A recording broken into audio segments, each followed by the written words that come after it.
That don't sound like old Leif Crick from back home. It does for a fact. What do you suppose that no account wants around here?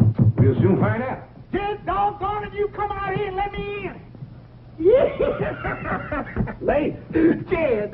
Well, this is a surprise. Granny, you little old fox of you.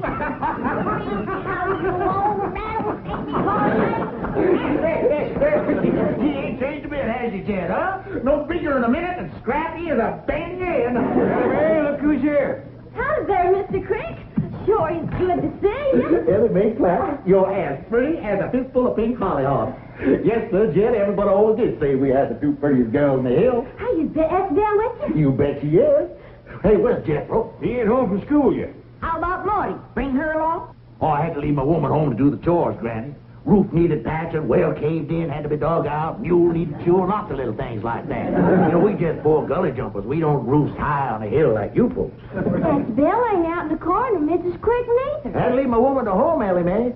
And Auntie Belle, she's over at the motel unpacking and purdying herself up. Motel? Why, Leif, we got plenty of room to take care of you and Essie Belle right here. Well, now, Jed, you know I ain't one to trade on a friendship. Of course, after Jethro and Essie Belle's proper hitch, then we're going to be wanting to live near our kinfolk. Hitched. Jethro and Essie Belle? You mean you don't know what that boy's been up to?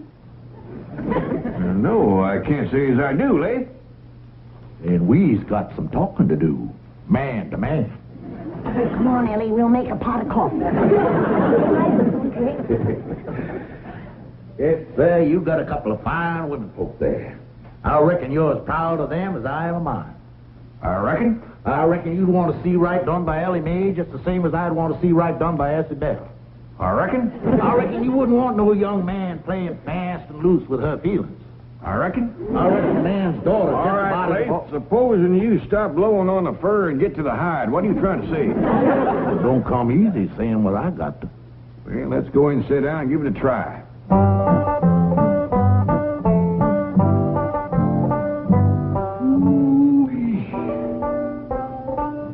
You got yourself a regular palace here. You got...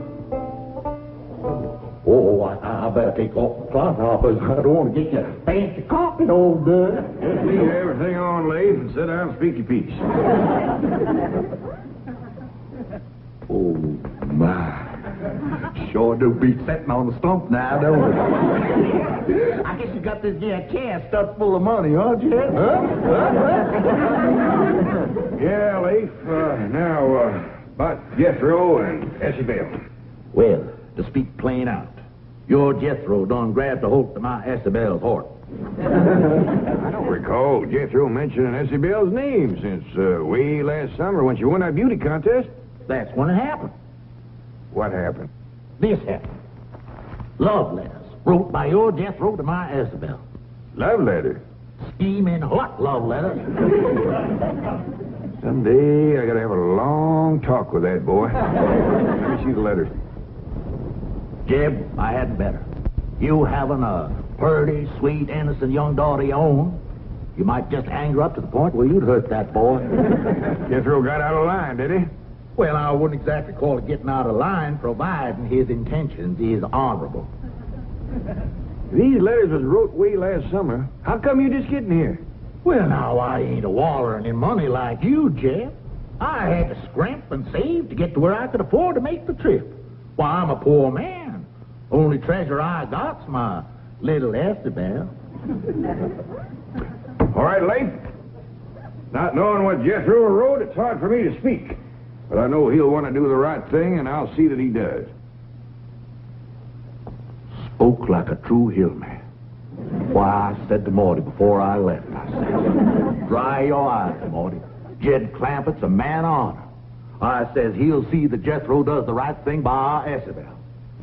And I will, too, Leif. You can count on it. Yes, sir, Jed, you sure got yourself a pal. I expect you got more money than a pig has runs. We's eating regular. I expect a generous man like you's aiming to settle a heap of that money on Jethro when he gets married. Him being almost like a son to you and all. Don't count your chickens before they're hatched, Leif Crick. I want to hear Jethro's side of this first. Oh, you're a good man, Jed. Fair. Like I said to Essie Belle, I said, dry your eyes, honey. Jed Clampett's a fair man. He's going to do the fair thing. He's going to see you married fair and proper to Jethro. And like I said to you, Leif,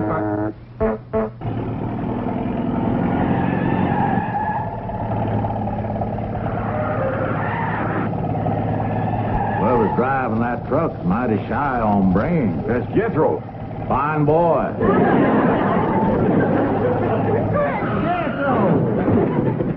Just go meet Daddy, boy. Jethro, Leif here says that last summer you wrote some love letters to his daughter, Essie Bell. Love letters? Why, it ain't nothing to be ashamed of, son. Most natural thing in the world for a handsome boy like you to write letters to a beautiful girl like Isabel. Them was fine letters, too. You should be proud on them. Well, thank you. How come she never answered them? Well, son, right after she won that beauty contest, she must have got hundreds of letters like yours, proposing marriage and things. Well, it took her a while. Now, hold on, Leif. Jethro, did you propose marriage in them letters? Oh, let me think. Well, it ain't nothing to be ashamed of, son. Most natural thing in the world for a handsome boy like you. Now, give him a chance to think, Leif. It ain't something comes easy to him. Love ain't nothing you think about. Love comes from the heart. He never said he was in love with Essie Bell. Well, he always was. You remember when you used to tote her books home from school? Old Mel Pratt, he took them away from you and beat you up? Yeah, but he was twice as big as me. Yeah, but if you was to marry Isabel now, that would sure leave old Mel Pratt drinking from an empty jug. Yeah? Yeah. It's something you have to decide about right now. Well, of course you don't. You just think on it for a while. Think about how Isabel's the prettiest girl in the hills. Yeah? Best dancer, too. Yeah? How much you'd like to marry her. Yeah! Think on it, son. Now, wait a minute, Jethro. Think what you're doing. You sure you're ready to support a wife? Could be you'd have to quit school. Well, hot diggity dog, then I'm ready.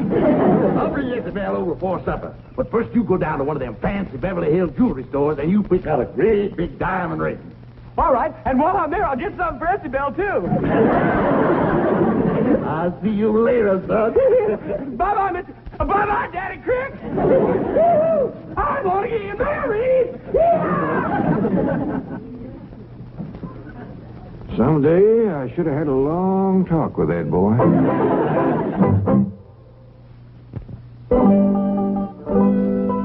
Oh, come on, Jed, cheer up. Maybe Essie Bell will make a good wife for Jethro. That boy ain't ready to get married, Granny. He just don't know what it's all about. He's a heap smarter than you give him credit for. Why, he's halfway through the 6th grade. And at his age, too. Grant you he's smart at book learning, but when it comes to knowing about life... Hey, Granny, are you going to dance at my wedding? And show them their pretty ankles of yarn? Now, you listen to me, boy. Getting married is nothing to fun about. Now, are you sure you're ready to give Essie Bell Crick your name? Yeah, if she wants it. Jethro seems like a right poor name for a girl. See what I mean, Granny? Different me's ready to help pick out your ring, Jethro. Well, me, I don't reckon a jewelry store is the best place for this little feller. He's right giving a picking up things and swallowing them. See what you mean, Paul. Skipper, you stay here. Why, if you was to eat some of them diamond rings, they'd give you the stomach ache.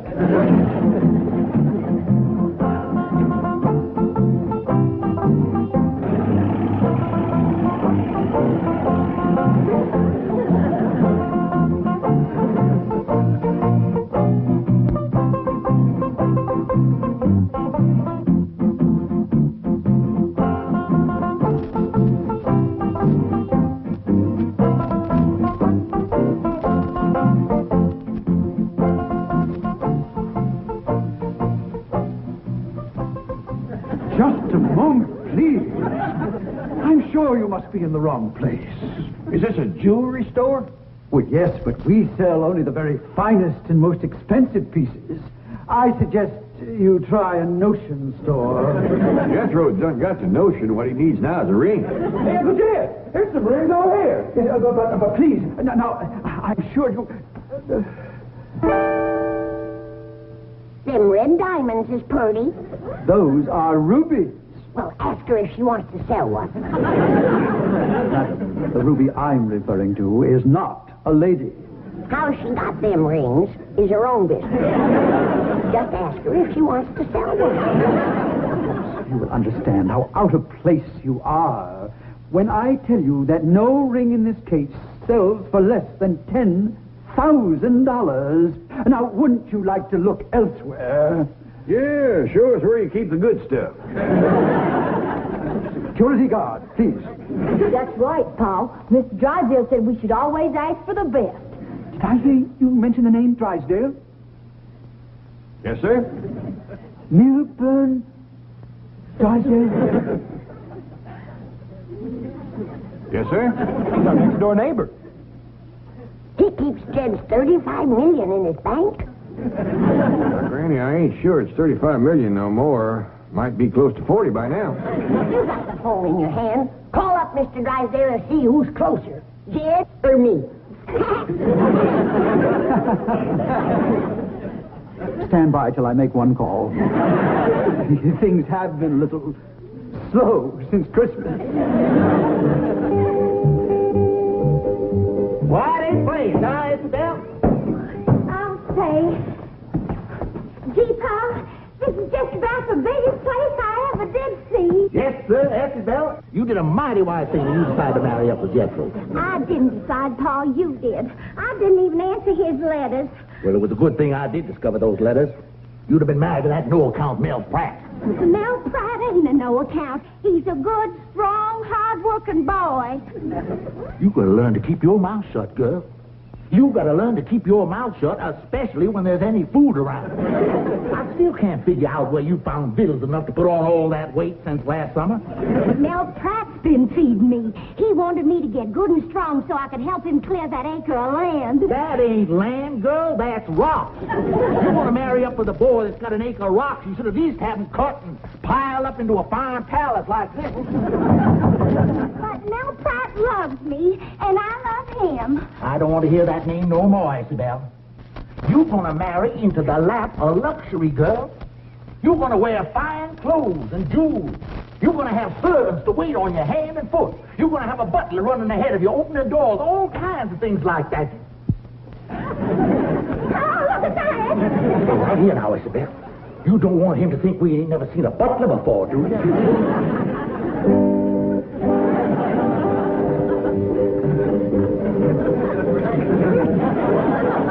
I do hope you'll tell Mr. Drysdale how well we have treated you here.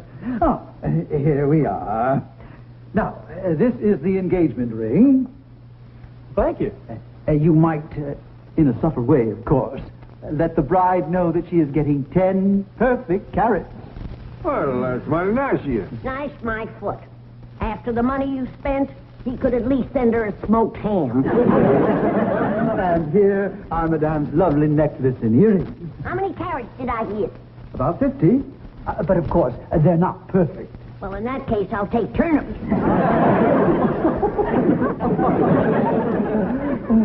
And for Mademoiselle, this beautiful diamond bracelet. Do I get some carrots, too?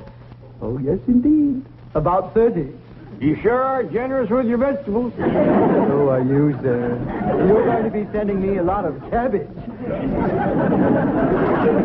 Sam? Yes. Cabbage is money. Well, your store, but I'll be dogged if I see how you stay in business.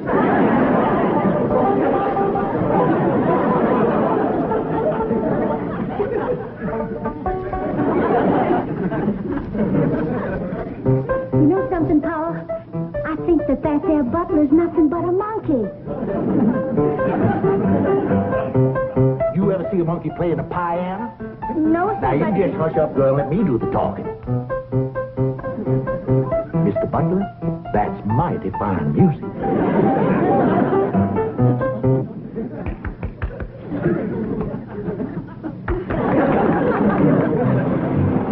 Looks like Lane Finesse Bell is here. Yee-hoo! I want to see my sweetie. Now, Jethro, you get a hold of yourself.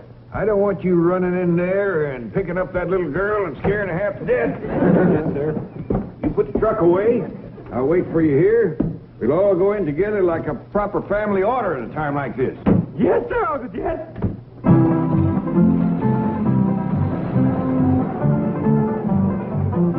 Don't be too hard on him, Jed. Now that I think back, he must be desperate in love. What makes you think so? For the past week, he ain't at his supper. For Jethro, that's desperate. That boy will eat anything that don't bite him first. Who's got a coming, Paul? Looks like that Beverly Caterers. Yeah, the young widow that cooks for folks.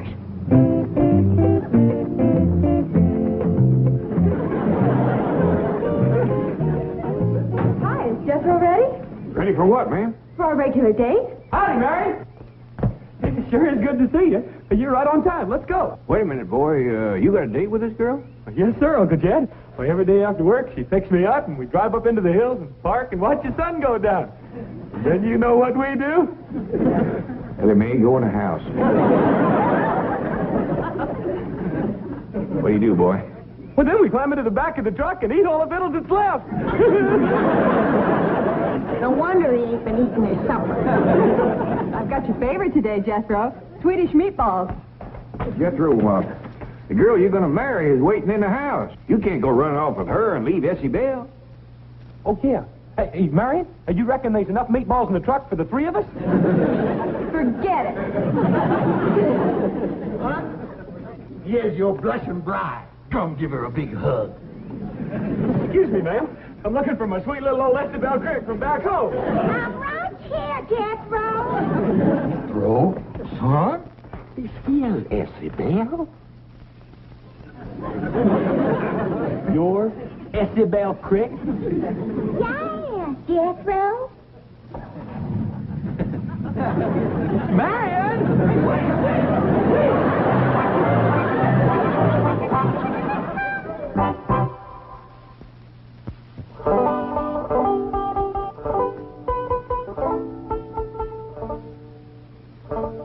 Essie Bell, I hope you ain't taking this too hard. I know it's hard for you to talk at a time like this. I understand, so you just listen. First off, I want you to know that we's getting Jethro back for you. Well, he's cut across the hill, and your paws took out after him in his car with Granny riding shotgun. Now, I don't excuse the boy for what he done, but you have changed a mite since he seen you last. Filled out, you might say. Jethro, he's got kind of used to these puny city girls.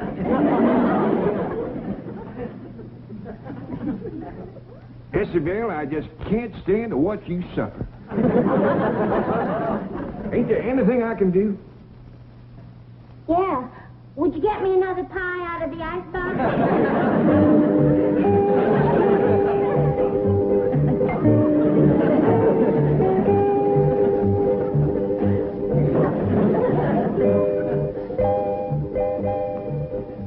There you are. Thank you. Want some? No, not right now. You don't appear to be too unhappy. Oh, heck no. I like pumpkin pie as well as apple. I mean, how about Jethro running off? Mr. Clampett, if I told you something, would you promise not to tell Pa that I told? Because he told me not to tell you. And if you tell him I told, well, there just ain't no telling what he might do. As near as I can sort out the tails and the toes, I think I can promise. It ain't Jethro I'm in love with. It's big old Mel Pratt back home. Well, now, tell me more of what your pa told you not to tell.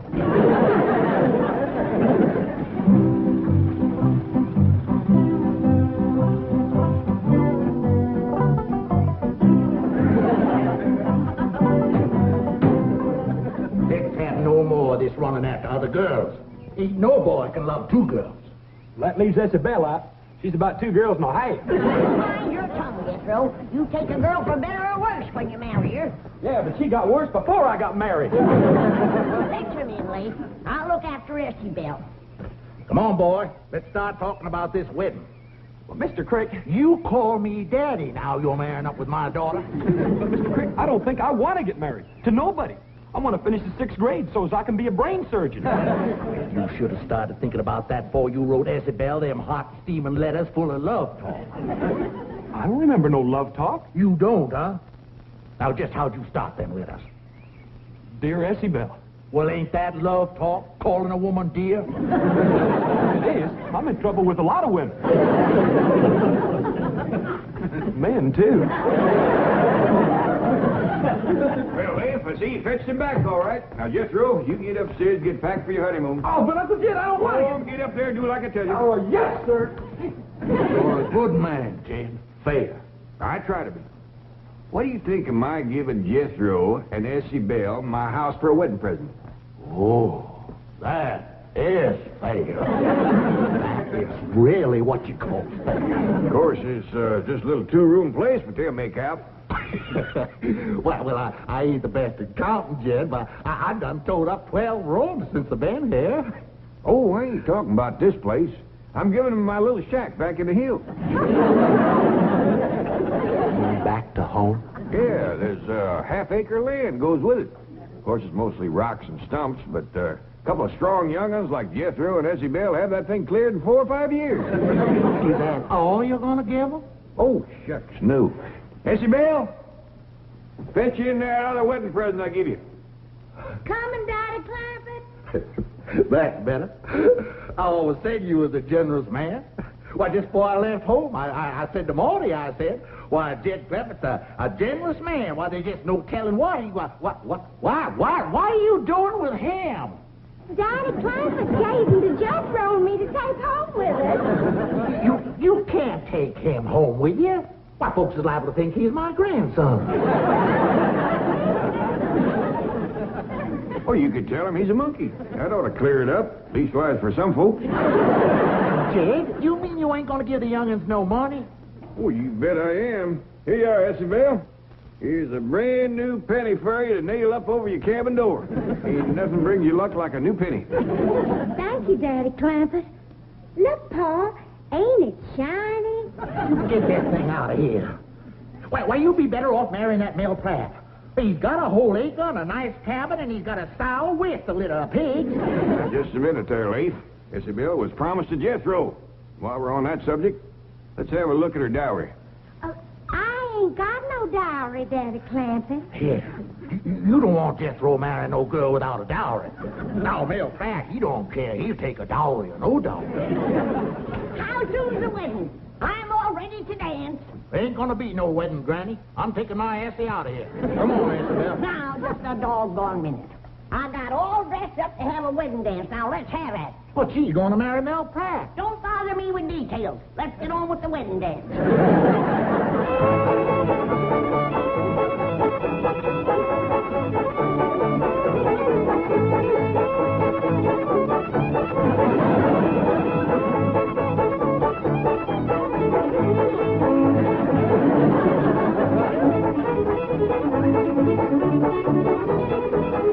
I sure do love my wedding presents from the Clampett's, Pa, don't you? For a fact I do, daughter. Always said you was a generous man, Jed. Forget it, Leif. All it's going to cost me is some cabbage.